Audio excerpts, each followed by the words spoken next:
哇，好舒服啊！落咗幾日雨，踎到屋企，係幾日都冇出門啦。各位朋友，係唔係都係咁呢？今日我哋嚟到合正東部灣嘅遊艇碼頭位呢度啦，帶埋10幾個朋友，800蚊紙嘅飛價，我哋就可以坐翻一部遊艇出海嘅啦。沙灘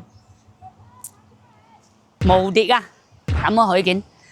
今日我哋來呢度呢，唔係散步，係分享一套46個積嘅15.5萬，全屋家私家電都係唔使點樣執佢啦，keep得好乾淨，牆面都保養得非常之好啊，都唔使重新油佢。咁我哋點樣來到呢度呢？喺羅湖口岸同埋蓮塘口岸搭我哋京橋巴士，25蚊紙嘅飛價就可以搭到我哋嘅維港灣呢度落車，然之後呢坐高爾夫車或者係我哋嘅海邊專線來到呢度5蚊紙嘅飛價啊，就係呢而家呢度呢好多餐廳鋪頭嗰啲冇開，咁我哋想食多啲嘢呢，要搭翻高爾夫車或者係海邊專線呢，去到我哋嘅三期風情街嗰度去食嘢，嗰度選擇比較多啲。好啦，事不宜遲，我哋而家就去睇樓啦，一陣間見。好啦，我哋而家嚟到屋苑門口啦，而家我哋入去睇下屋裏邊。入嚟呢度呢，左手邊呢就係一個發展商交標嘅門。呢個門呢就係睇起身呢仲有咁新，但係呢個鎖頭呢個位置呢有少少甩咗，有啲銹啦，睇翻自己啦。如果唔中意，我哋後期可以換翻個白色嘅門俾個餐房間。睇起身光亮咗好多啊！左手邊呢度呢就係我哋一個 open kitchen， 一個開放式嘅廚房啦啊！台面呢都兼得好乾淨噶啊！仲有油煙機呢都係一啲油都冇，可以睇翻呢佢之前應該係冇有煮過食噶啊！牆面都係好乾淨，一啲油都冇有。好，而家我哋去睇下廁所。廁所呢度呢而家係做咗乾濕分離雙盾式嘅啊！右手邊呢度呢就係佢嘅刷牙嘅洗手池啦，睇起身都有咁新啊！就係坐廁呢個位置睇下夠唔夠大先啊？夠嘅，就係我有啲瘦嘅夠大。咁我哋入去睇下淋浴區，淋浴區呢度呢佢係做咗隔斷嘅嘛隔斷都可以有咁大咁闊咁新。我哋講翻房間啦，而家呢嘅房間唔係好大，一眼又要望晒噶啦，2張床。都係5尺嘅床，擺咗2張5尺嘅床。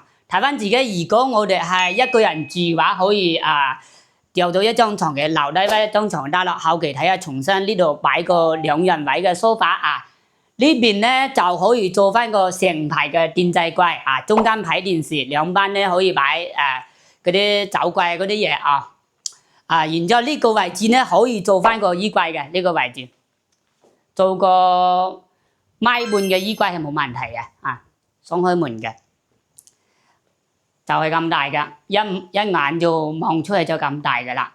佢嘅床呢就係白色嘅床頭配埋藍色嘅床單，睇起身都比較襯比較新。就呢瓷磚呢有啲暗色到嘅係灰色有啲灰色嘅咁。不過呢我哋嘅牆面係白色嘅，咁樣搭起身都冇咩問題。窗簾呢就係藍色，睇起身都可以俾個遮光成間屋嘅牆面呢都 keep 得好乾淨連油都唔使油噶啦，就係咁。2個燈呢都比較新色仲有一部格列嘅冷氣，睇攝影師嘅頭像嗰度。所以話呢間屋呢，我哋攞過嚟唔使點樣執佢啦唔使點樣佈置噶啦，好簡單嘅。我最中意就係呢個露台啦，呢個露台哇可以擺2張好大嘅茶台，或者呢約上3、5好友睇呢度打下麻雀咩都得噶，飲茶呢邊呢就係我哋一個熱水爐萬和嘅，都係大牌子嚟嘅可以天然氣都通到噶啦咁我哋呢度望出去呢就係我哋嘅海景啦，一線海景好似咁樣嘅海景房，如果係放喺深圳灣嗰邊，真係有20萬一平方先可以拎低啦。咁睇我哋呢度呢，成間屋46個折，15,500就可以拎低㗎啦。啊，睇下，如果對呢間屋有興趣嘅，咁可以掃翻上邊兩個二維碼。啊，我係龍仔，咁今期我哋就講到呢度，下期再見。